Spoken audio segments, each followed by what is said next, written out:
It can be really confusing when you start seeing these artists and creators as sort of art vending machines, that they're just cranking out stuff all the time.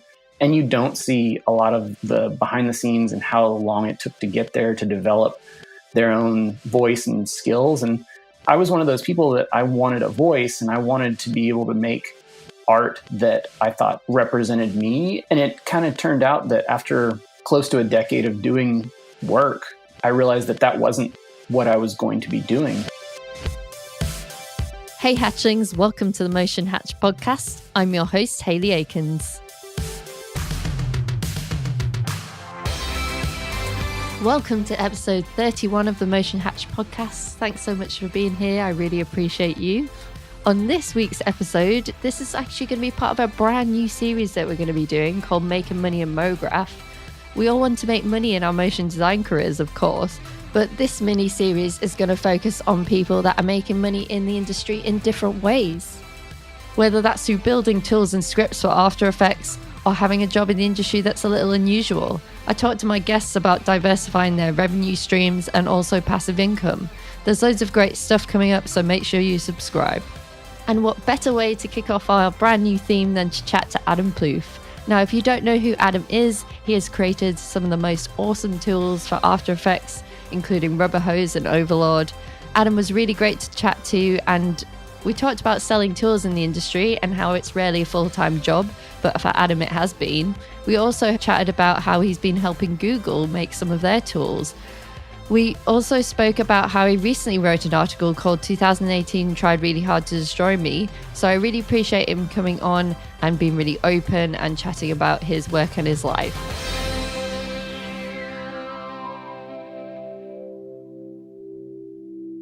Hey Adam, thanks so much for being on the show. Hey Hayley, thanks so much for having me. I'm really excited. I think that your After Effects tools might be the most well-known tools in the industry. Rubber Hose is really awesome, and I think it's changed your life quite a lot, right? Do you want to tell us a bit about how you got into making tools for After Effects? It definitely did change. It changed my career path, and it changed how I live and how I do things in my personal life too. So yeah, tools have been a really big part of my life for the past couple of years now. I stumbled into making tools a little blindly. The first part of tooling that I guess I sort of did was just making broadcast toolkit packages for networks so that they could take the designs that either I or another designer had built and give the After Effects projects to an editor so that they could quickly revise and version. So for a couple of years, I had spent some time just getting my hands dirty with expressions and making ways that someone could easily revise things without having to go back into the project and redo everything. And then a project came along that needed some characters that were going to have to be changed a lot to fit. It was a pretty sterile tech explainer video, so we wanted to warm it up with some characters, and there wasn't a really good way to do the shots that we wanted to do. So I spent some time building a really, really rough, bendy line rig.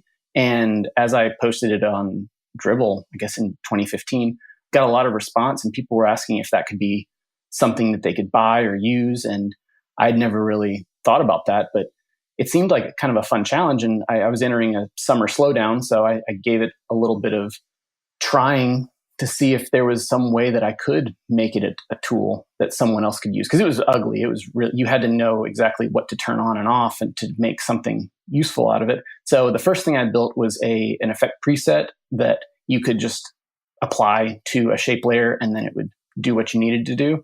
And I emailed Lloyd at AE Scripts and asked, hey man, you guys don't sell presets, do you? Because I got a preset that seems to be kind of cool. And he said, no, this is cool, but we don't do presets. If you could turn it into a panel or something like that, like an actual script that somebody could use, then it would fall under our umbrella of what we could sell. So I realized that I needed to actually learn how to do a script. So I spent a few months trying to figure out how to do that and built a really rough panel and a lot of iteration. And it eventually turned into what was Rubber Hose. And I had a lot of glitches, and I didn't know what I didn't know. So I figured out along the way how to make it usable, and it turned into a product, and Rubber Hose became something that a lot of people started using. I feel like from the outsider perspective, it was like well, for me anyway, probably everyone else is like, what are you talking about? I felt like it just kind of came out of nowhere and it was like awesome. And I was like, oh, this is like super cool. And Adam Plouffe, like he's a guy who made it and that's really cool. And like, obviously, like I hadn't heard of you before doing that. So were you just kind of doing freelance motion design stuff and things like that before Rubber Hose? I've been working in kind of the TV business, working in broadcast, mostly for promos for Cartoon Network, TBS, and TNT, because I live in Atlanta and that's the main location for those. So I just stumbled into doing broadcast stuff. And I guess I sort of toiled in obscurity for about 8 years. I started working in 2007 and just got into making promos, and it wasn't anything glamorous. And it was just something to allow me to practice what I liked doing. I liked motion graphics and animation. I liked getting to be working in that stuff and working with cartoons, and it paid pretty well. This was a point when broadcast rates were still pretty high, and I just kept doing that. And it wasn't exactly what I wanted my long-term career to be, but it worked really well and it was a good fit at the time.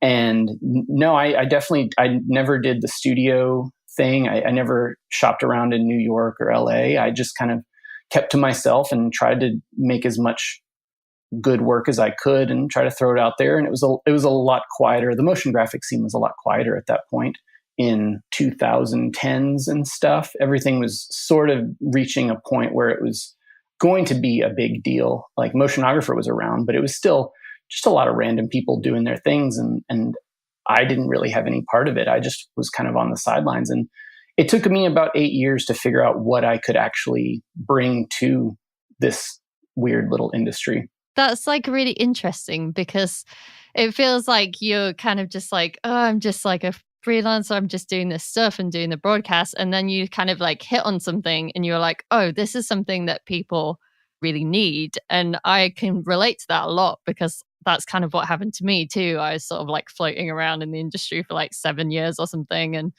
doing bits here and there. And then started doing this podcast and stuff. And then it seems like people are really need it and really interested in it and things like that. So I think it can take you a while before you realize like what you can kind of give back to the community.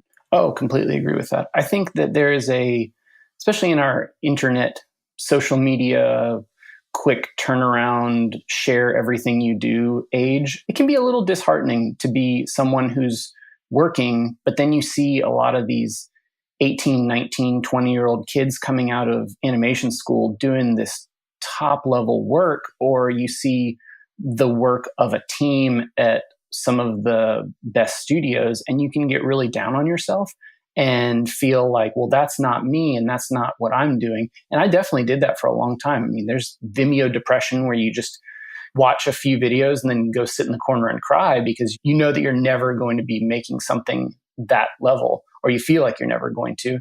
And that is a definite downside of the quick sharing that we live in today. And you don't see all of the hard work and the years of practice that go into some stuff. And you don't see how long it takes a team to come to a really cool solution. You just think everyone should be able to sit down and just generate content. And I think the scrolly culture that we live in, especially with art and Instagram and stuff, it can be really confusing when you start seeing these artists and creators as sort of art vending machines, that they're just cranking out stuff all the time. And you don't see a lot of the behind the scenes and how long it took to get there, to develop their own voice and skills. And I was one of those people that I wanted a voice and I wanted to be able to make art that I thought represented me. And it kind of turned out that after close to a decade of doing work, I realized that that wasn't what I was going to be doing. That kind of visual design and concepting and illustration work, that just wasn't what I was supposed to be doing. And it took me a while, and I kind of just followed what my passions were and what I was excited about. And I guess I followed what I did when I should have been working, my procrastination projects. And eventually I stumbled onto a really weird niche subset of coding for motion design and animation.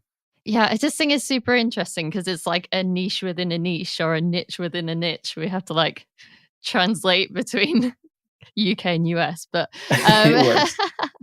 and that's what I feel like I've kind of done. And, I'm looking to put this podcast out as part of a series where I'm talking to people who are maybe have like kind of more different roles in the industry that people might not have heard of, or maybe people making money in different ways.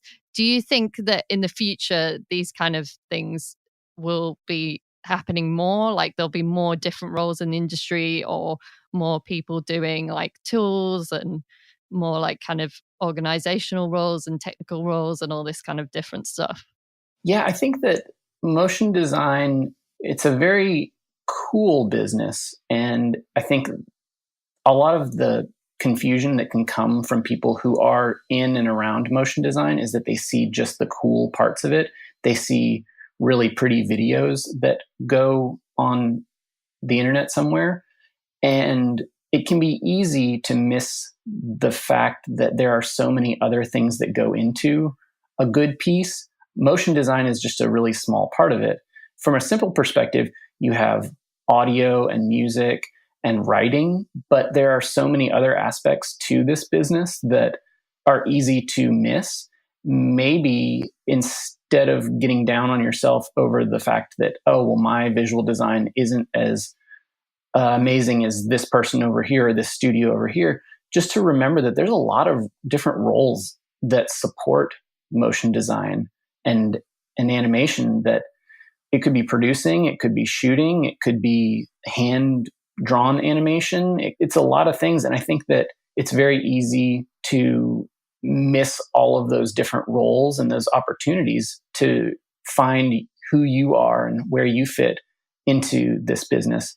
I wanted to be a certain type of person in this business where I would design and concept and make really pretty stuff, but that just wasn't what I was the best at. It took me a while, but allowing myself to be open to other things is what allowed me to land in this position that I'm in right now.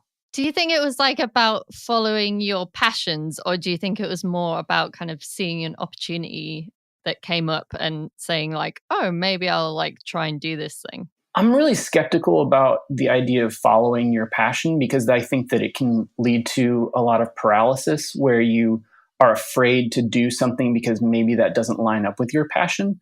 I'm a much bigger fan of just do lots and lots of work, and then in that work, find the elements of it that bring you joy.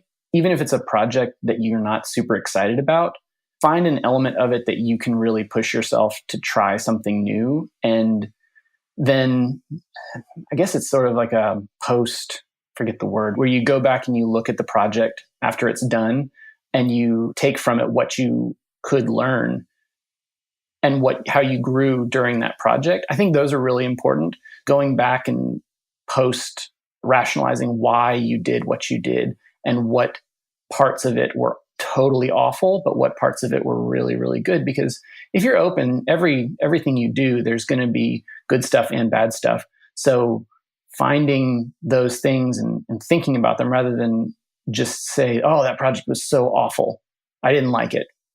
Go back and figure out what you didn't like about it and keep moving and keep doing the work. But as you do the work, find the things in it that you like doing. I know a friend of mine, he's very good at what he does in this business, but he just really finds that production, he wants to be the one that is kind of overseeing the things. He enjoys bringing people on more than he does being on the box. He enjoys the communicating the vision of the client or whoever is paying for the project. He enjoys understanding that and communicating that to the people that he's working with. And I think that's great. And it's taken him a while too to find out that that's what he really wanted to be doing. And he's working his way towards doing that. It's like doing those retrospective look at the projects that you've done. I think that can help you in like a business sense as well. So it can be like, oh, let's look at this project that I just did.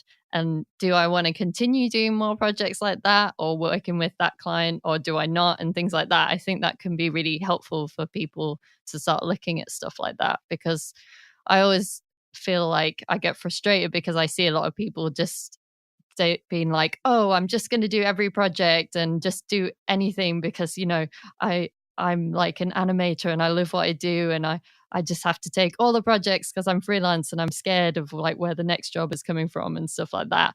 And I personally don't feel like that is the necessarily always the right way to go. And I feel like from what you're saying and stuff is like when you have been in the industry for a while, you don't want to carry on doing that. So you're sort of almost looking for other opportunities and different ways that you could kind of carry on in the industry and maybe do something a little bit different. I don't know what you think about that.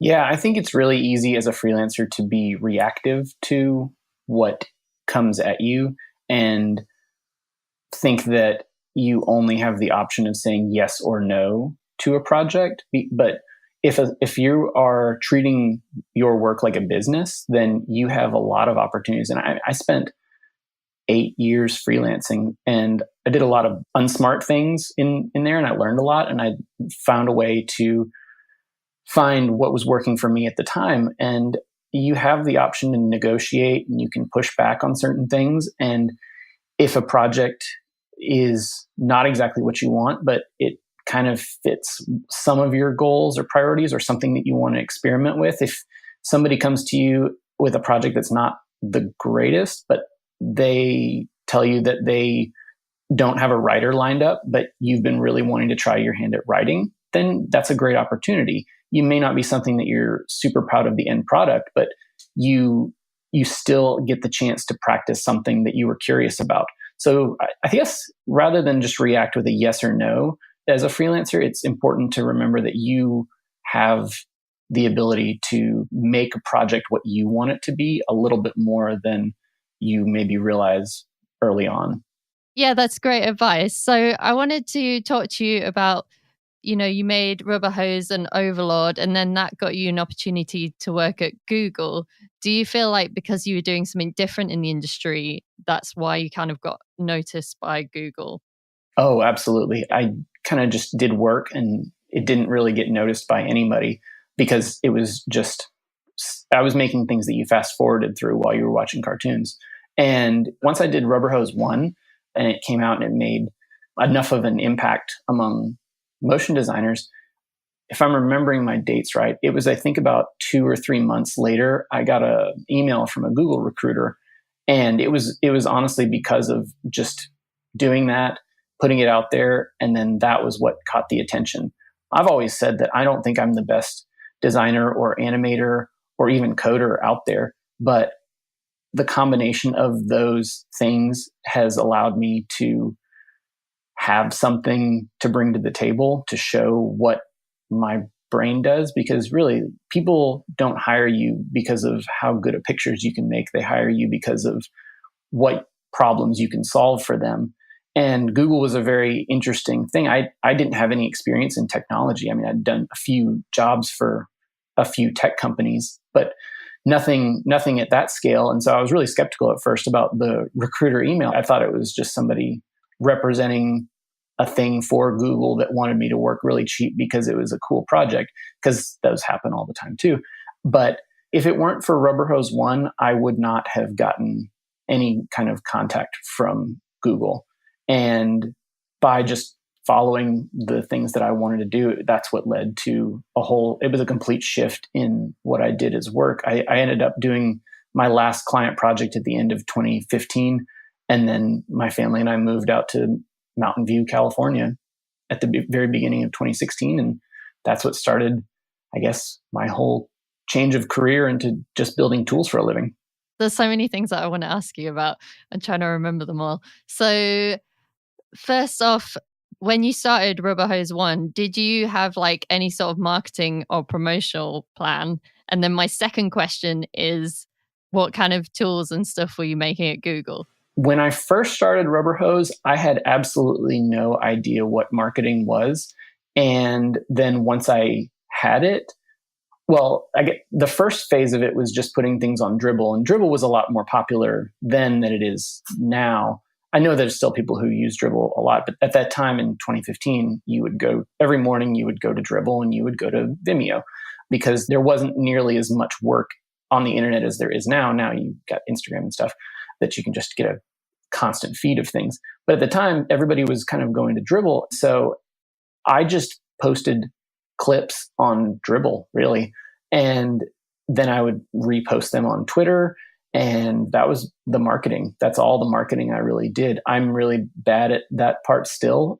Thankfully, we have a really supportive community of people who get really excited about things that, I mean, you spend 8+ hours of your day doing this stuff. And if something comes along that's going to help you do it better or leave earlier and go do the things that you want, you kind of get excited about it. So there were a lot of people sharing the little tiny snippets that I was putting out there, and it created a buzz about it without really me having to do anything. In 2015, motion design industry was a lot different than 2019 now motion design industry. So I don't know, that probably is not a good piece of advice at all. I think you actually have to, we're fighting for attention, just like advertisers are fighting for attention. People who are making things to sell to people, you're fighting for attention. So I know for certain that tactic would not work nowadays. Yeah, but I guess as well, like, it's credit to Rubber Hose and the fact that it's a great tool too, because I feel like if something is good enough,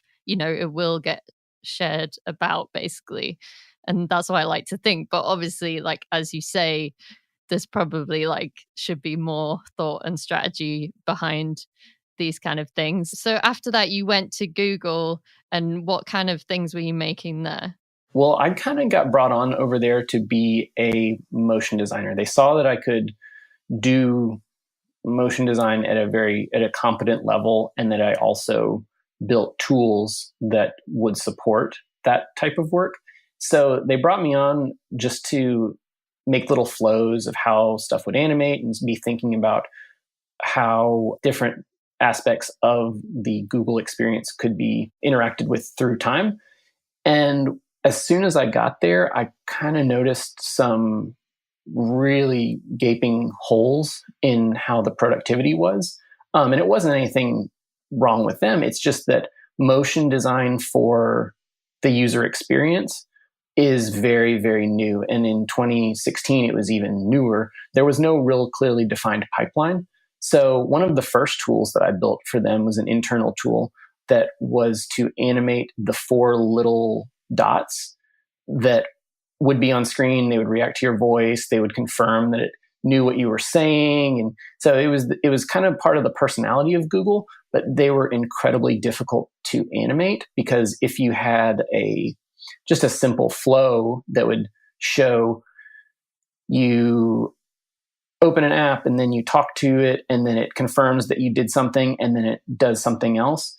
To do that meant having to animate one dot doing the whole thing, animate the second dot doing the whole thing, and all the way through for 4 dots. So it took 4 times as long as you would need to do, because you had to do everything custom. And then if a request came in to change it or rearrange the order of how those different states would be, it was a very, very time consuming process. And it would take days to revise something like that. We had brand guidelines of how things ought to be. And you could kind of copy some motion curves a little bit, but it was still just this ridiculously time consuming process. So I went through and I built kind of a state-based system that you could drop in clips, just like an edit timeline. And then it would go and look into those clips and figure out what was going on during that state and at that time. And then it would take that motion out into the main comp and apply it to these dots that were going to be moving. And it would kind of intelligently ease between them. And so you were able to, what would take a full day to comp together would take about 15 minutes.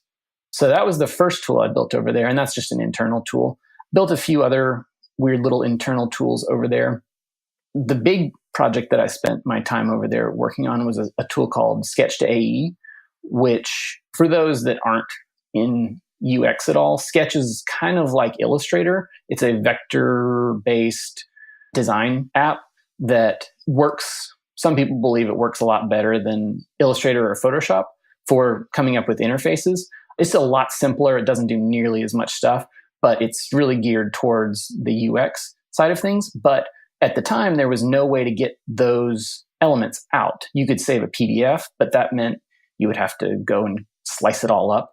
But so we had people on staff that were just production people who they would take a visual designer's sketch comp and then rebuild it pixel perfect inside of Illustrator so that it could be imported into After Effects. So from a finished design to us actually starting to kind of lay things out in motion, there would be an extra day in between. And then if changes came back for a revision to the visual design, there would be another day in between when we could actually start animating. So I set out to, I guess, deconstruct how Sketch worked and how it saved its data. And it had a plugin system. I had never done anything with it, but I thought, well, data is data. So if I could get that data out and convert it into something that After Effects likes, then maybe I could save people some time. And this was pre-Overlord, so there really wasn't any kind of exchange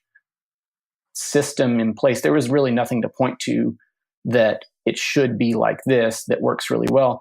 The idea of exchanging data between apps was not really a thing that you did. You either built it in whatever app that you were going to animate in, or you had to spend a lot of time converting. And that was a big thing that I spent a lot of time doing. But one of the last things I got to work on over there was one that I'm actually pretty proud of. The Google Home, the little talking speaker, the lights that are on top of that are different colors and they spin around. I got someone who was a colleague of a colleague who was working on that. He realized that their animation, the way that they were setting up these animations was ridiculous, because they were actually, at the time, the original Google Home was 12 multicolor LEDs, and they were individually animating the brightness level of the red, green, and blue channels for each of these 12 lights, frame by frame. So the states, the way that the dots spun around and showed that it was listening to you, or it confirmed what you had said, somebody sat down and spent a couple days going frame by frame, animating floating point RGB values. And then they would just try it. And then somebody had built a tool to spit out machine code that they could test it on device. So someone found me and had seen what I had been doing with the dots, and they asked if there was a way if there was any possibility of coming up with a better way to do that. So I just took a couple weeks and got to know the product a lot, and I spent some time and I built an animation system for that. So we have one of those Google Home things in our kitchen, and it's kind of awesome to be able to show my kid and say, here, this is the thing. You can talk to it and you can ask it questions. And you see the lights? Daddy invented the animation system for that. So that was a big one that I was really excited to have been a part of. When was the last time a client paid you late, or you wanted to charge for project files but didn't know how? Most of the issues we face in our businesses as motion designers can be solved with good communication. The best way to communicate your terms upfront to the client and ensure your project runs smoothly is to have a solid contract in place. In talking to motion designers, I know that most are either not using a contract at all or have cobbled together one from various online sources. I get it. Lawyers can be expensive and you just want to get on with what you do best, which is making great work. That's exactly why I created the Freelance Contract Bundle. Designed in collaboration with lawyers from both the UK and the US, the Freelance Contract Bundle is a set of downloadable contract templates made specially for motion designers and animators. It includes a commission contract and a freelance terms of service contract, helping you create smoother relationships both direct to client and also while working with agencies and studios. To find out how the Freelance Contract Bundle can help protect your business, your work, and ensure your projects run smoothly, go to motionhatch.com/contract. Now let's get back to the episode. That sounds so cool to be involved with that, because it's such like a big thing now, obviously. Because I used to work at Google as well, and I was just thinking, man, I wish that Sketch to AE tool like existed when I worked there, because it was like quite a few years ago. Yeah, because we used to do a lot of stuff where we would like take UI from like a phone, what the kind of design developer people were doing, and then like have to like rebuild that in After Effects, like you're saying, to like make some sort of promo or something. And it just took forever. Like that was my whole job at one point, like rebuilding all of the UI. And there are a lot of people on staff that are just in charge of rebuilding things to work in the correct format. And I guess I have never really liked that idea. I mean, I was a motion designer who, rather than build stuff inside of Illustrator, just built it inside of After Effects, because while the vector system wasn't really all that good, it would save me from having to rebuild everything as the type of layers that I wanted to be working with the shape layers and stuff, something that would be easily animated. So I guess for the past few years, I've never really liked the redundancy. And I guess I've kind of stumbled into a spot where I really like the in-between space of these really powerful apps. And I like finding ways to get them to talk to each other so that you as a designer get to do the work that you're actually good at instead of just having to rebuild everything. Do you want to tell us a bit about AEUX? That's like a new thing that you just released, right? Yeah, it's currently in beta. It is pretty strong, but I'm working through a few edge cases. It's kind of a version 2 of Sketch to AE, but as with all technology, there are new apps that pop up and new ways of doing things and new standards.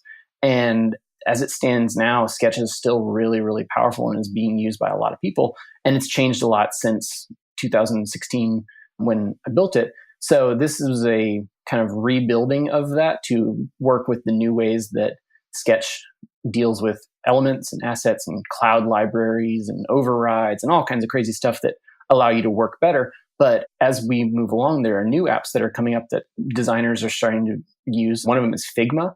It's a web-based design app. It's becoming a way that a lot of the visual designers at Google are starting to work. So as Sketch to AE was really useful for Google designers to save time and work with motion designers there, Figma becoming a new thing, we needed a new exchange for that too. So I'm currently working on a converter to convert the Figma API data into the same format. So the first phase was building a new version of Sketch to AE, and now I'm trying to rope in Figma. And who knows where visual design will be over the next couple of years. It might be some new things. So it was time for a name change to try to be something a little bit more open to how designers are going to start working. Yeah, that makes sense. That sounds awesome. So you worked at Google before, but am I right in thinking that you work at Google again now? Yes. During 2016, me and my family lived out in California and worked at the main campus at Google, and I was a full-time employee. And then my wife got sick with multiple sclerosis, and it was just really difficult being out on that complete other side of the country. So we decided to move back to Atlanta, which meant leaving Google. And I was sad because I really enjoyed working. I enjoyed working with all the people there. So I left. So for most of 2017, I was completely independent and just worked on Battleaxe stuff. And then at the beginning of 2018, some laws got changed in Georgia. And the US is not known for its healthcare, but Georgia specifically changed some laws so that you were no longer, I guess healthcare providers no longer were forced to provide good insurance to individuals. So as a freelancer, I wasn't able to actually get any kind of healthcare for my wife to pay for the medicine that she needed and the specialists and the treatments and stuff. So it meant either paying out of pocket, which it's not actually possible to pay for some of these. I mean, one of her treatments costs, I think, $140,000 a year. So the options were either hire some people, which I really didn't need to do. I was running the company fine on my own, and that would have ended up putting more of a financial strain just to get enough people to start a group policy, or I needed to find a job. So my first thought was just call my old boss and ask, "Hey man, you got anything that you can let me do and I can stay in Georgia?" And at first the answer was no. And I started interviewing with a bunch of other places. And everywhere that I interviewed, they kind of just looked at me and didn't really know where I would fit, because I'm really smart for a designer, but really dumb for a developer, because all I know how to do is make tools for other designers and animators and stuff. So I just was scrambling, trying to find any kind of work that I could. But then my boss came back and he had figured out a way to bring me on as a contractor, which through another company. And it was this long process, but a few months later, I was actually able to kind of come back. So I'm not actually a Google employee, but I'm able to work for them full time, and it got us the insurance that we needed. And part of the job description was just that I would be in charge of making motion design tools that, as long as there wasn't anything that compromised Google's security or internal designs or anything, then the intention was to be putting them out there as open source, which was kind of a dream job.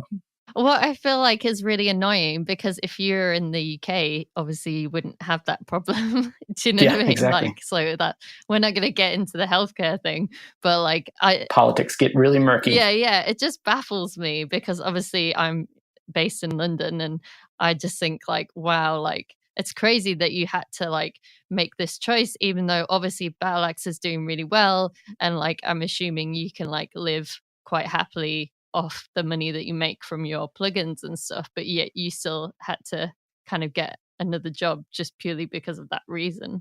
Yeah, and I'm super grateful for the support that people have given and how well the tools just continue to sell. And yeah, you're right. Like, we have been able to live comfortably just off of tool sales. But I guess there's all the old, at least in the States, there's the old adage like, oh yeah, I took the job for the insurance. But it really came down to needing to find a job just to get good insurance for my partner. Wow. Okay. That's crazy. It's just crazy to me. I don't really like know what to say, because I'm just like, that's just mental. I'm at the same time, I'm really grateful for being able to kind of continue to do the work that I want to do. I'm still able to work in that space between the apps and find the ways that I can help people do better work and push certain industries a little bit forward. I mean, it's a really small subsection of people who actually need any of the stuff that I make among all of graphic design. It's really, really small, but it can be my own little contribution to it. And I'm really grateful that my team has allowed me to just keep doing it. Yeah, it's really cool. And it's like awesome that you've kind of got your dream job and your dream company. And it all seems like from the outside that it's going really well and like everything's perfect. But then I was surprised when I saw that you recently put an article out that was called 2018 Tried Really Hard to Destroy Me.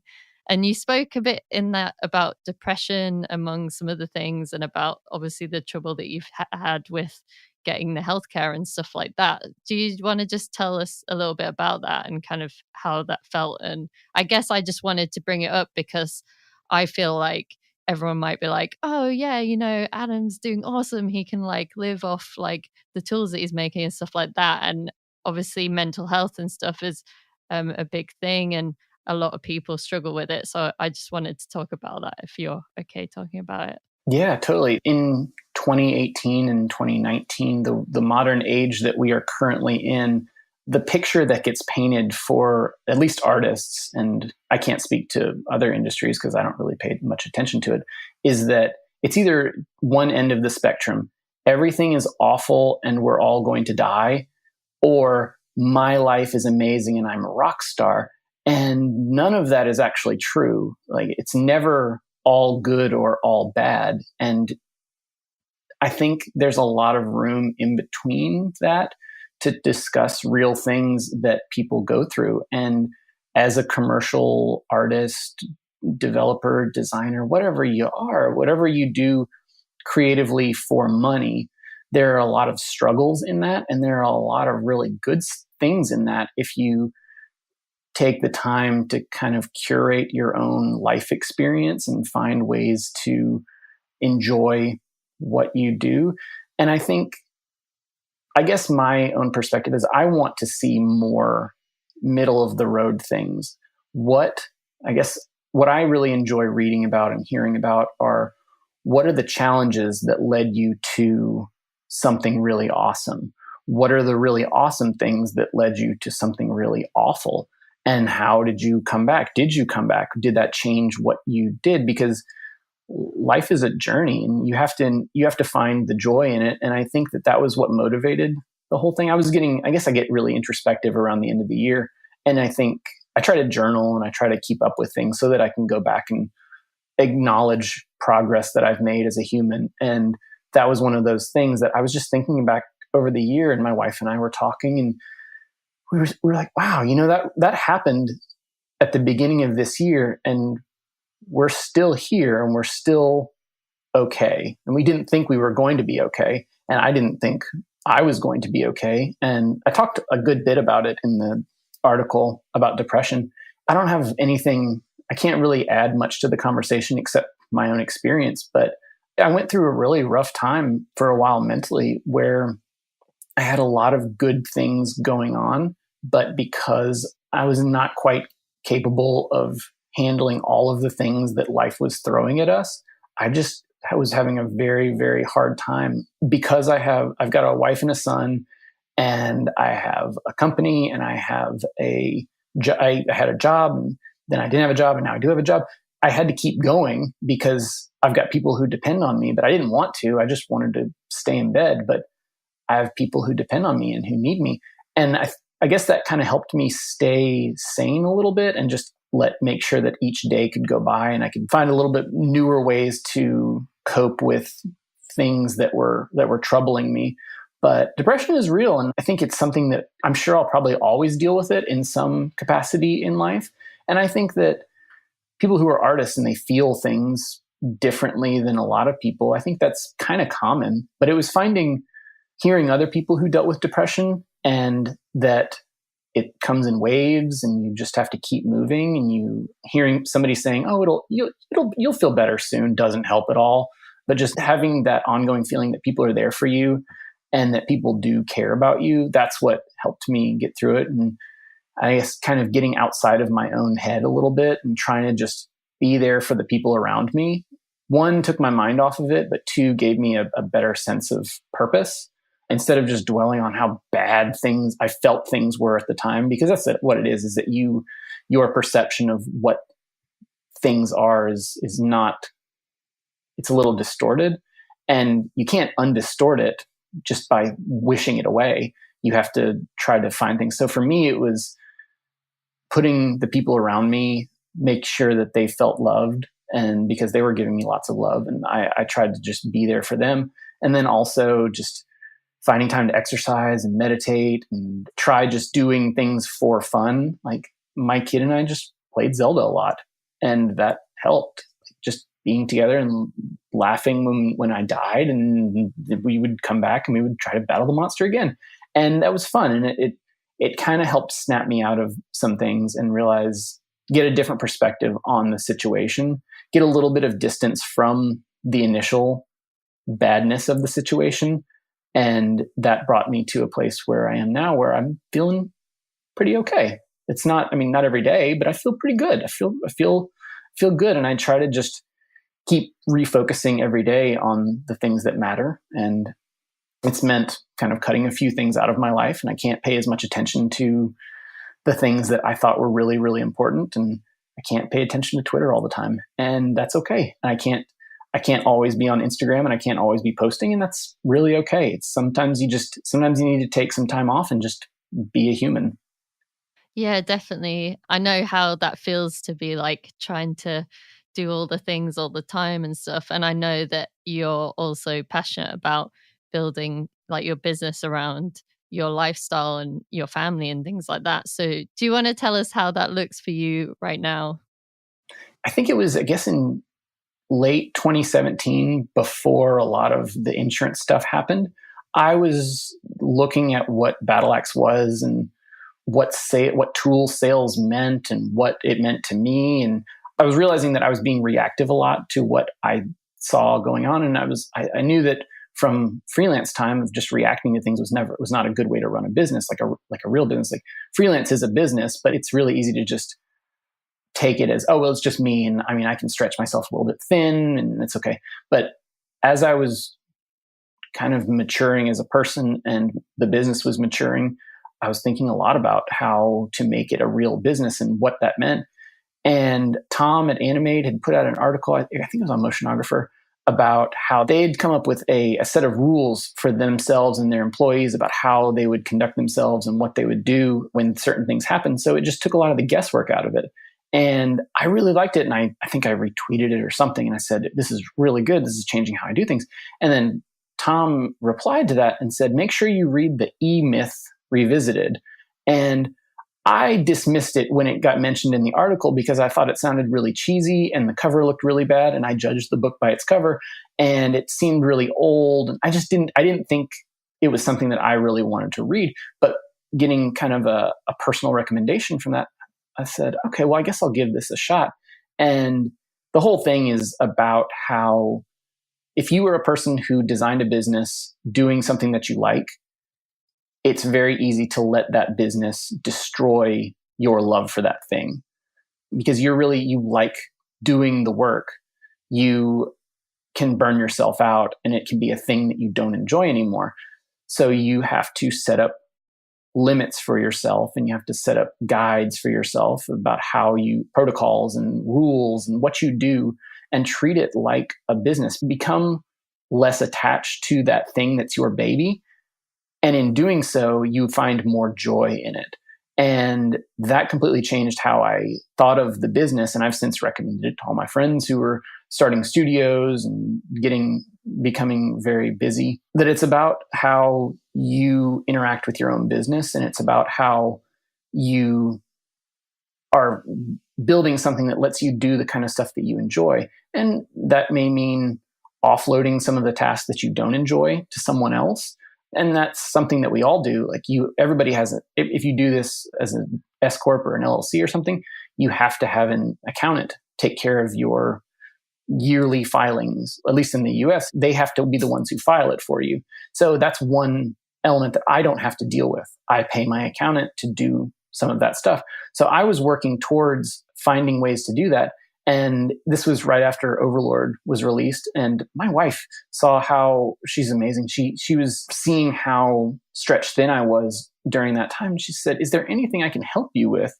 And I was like, "No, I mean, I do everything and I can't do it. I can't let go of any of these things. They all need my personal touch." And I was in the process of reading that book and trying to think through what kind of playbook I could build for myself to help that. And then when she came in and asked what she could do to take some of the load off, I realized that a lot of the emails that I was sending, a lot of the tech support emails, were the same things. And they were kind of copy and paste. And I had like a document that I would copy and paste from. And then I realized that, I use Zendesk for my tech support. And I realized that I didn't know that I could do it at the time, but I realized that there were macros that I could set up that had kind of predefined answers, and you could have a field that would say, "Hey, insert first name," and then it would fill in the rest of the thing. So I spent a day or two going through the past 6 months worth of emails and finding the ones that I had to answer a lot, and I set up all these macros, and then she was able to come in and start doing that.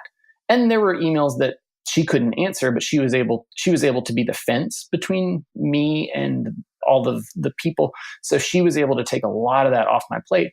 And that allowed me to put more energy into actually building and maintaining the tools that I was working on. And I'm really grateful for that. So when it comes to building a business that is supporting of your life, you find the things that you like doing and you find the things that you don't like doing. And then you find how you want to spend your time and what you don't want to be doing. And you sort of treat your business and your life like a design. Like we are at the end of the day, we are all making choices. We're making design decisions about what we put in and what we exclude. And I think when you look at your business like a design challenge, it helps you kind of separate a little bit and remove yourself from I'm a freelancer and I have to do this and I have to do this and I have to be well versed in this software and this stuff and I have to know everything about this.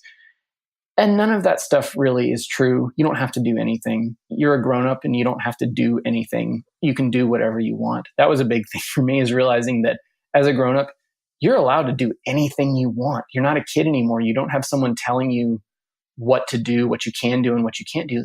You're allowed to do anything as long as you're not breaking the law and you're hurting people. Like, you can really do anything you want. And if you want to only work 15 hours a week, you're allowed to do that. You just have to structure your life in such a way that your life only costs 15 hours of your work. And you can do whatever you want. If you want to live by the beach and go surfing all the time, you can absolutely do that. Just build a business in such a way that allows you the freedom to do that. If that means working with clients overseas because their hours line up with you getting to go surfing, then absolutely go do it. You're allowed to do anything you want. And I think that that's been a big realization for me, is that you get to choose this stuff. No one is choosing it for you. And if you find that you're not getting the work that you want, then look somewhere else. Maybe look at a different industry, because and that might mean that your stuff isn't as glamorous, but that's okay too. You're allowed to do personal projects and you're allowed to make the kind of work that you want. If you want that creative satisfaction, then you should absolutely just pursue it. That best supports you and your loved ones and the type of people that you want to surround yourself with and the type of energy that you want in your life. Just go after it and find the best way to build the life that you want, instead of just resenting things that are thrown at you. Yeah, I think what you just said was amazing. And it's actually really in line with what I think about all the time. And especially when it comes to Motion Hatch and things like that. And about the fact that I want to tell everyone, like, you can do what you want to do and you can do it in the way that you want to. You might have to just think about things in like a slightly different way. And not everybody should go down the same path in this industry. And not everyone can. And we all have different skills and different passions, and thinking about those and about how all the people listening to us out there, how you're unique in your own way. And maybe you haven't discovered your little thing yet that is going to kind of help you in this industry, or like your way that you want to go. But I think that if people kind of keep an open mind about this stuff and keep doing things like you were saying, like doing meditation and journaling and like thinking about this stuff and listening to podcasts like this and talking to other motion designers, I think eventually we'll get somewhere like in the future where people are kind of more diversified in what they're doing in the industry, and not everyone has to just be a freelancer who's just serving clients making 2D or 3D animations. And I think that's really awesome. So yeah, I completely agree. I think we'll leave it there, because you just said so much good stuff and we didn't even get to half the questions that I wanted to ask you, but we'll bring you back on and then I'll ask you all those questions as well. Awesome. Can't wait. Where can people find you and your work and Battleaxe and everything? I have a personal portfolio that I don't ever update because I don't really do much in the way of design and animation work. So if you're interested in a bunch of old work, it's adamplouffe.com. But most of the stuff that is current and actually what I'm working on, whether it's Battleaxe stuff, or I usually put the Google stuff on there that if it's public enough that I can share it, goes on there. It's battleaxe.co, battleaxe.co, and have all of the Instagrams and the Twitters and all that stuff where I usually post things that other people are doing, because there's a lot of people doing really awesome stuff that I'm just really excited to have had some part of helping them do what they do. Awesome. Well, thank you so much for coming on the show. I really appreciate it. Thank you for having me. Thanks so much again to Adam for coming on the show. I really appreciate it. I hope you'll join us for the next Making Money in Mograph episode with Zach Lovett. That's going to be episode 32. So make sure you watch out for that one. If you've enjoyed this episode, please do go and leave us a rating review where you get your podcast and subscribe. If you liked it, let us know. We're on Instagram at Motion Hatch and on Twitter at Motion Hatch. I'd love to hear more about what you thought about this. You can go to our Facebook community and we can continue the conversation over there. Thanks so much for being here. I appreciate you all. See ya.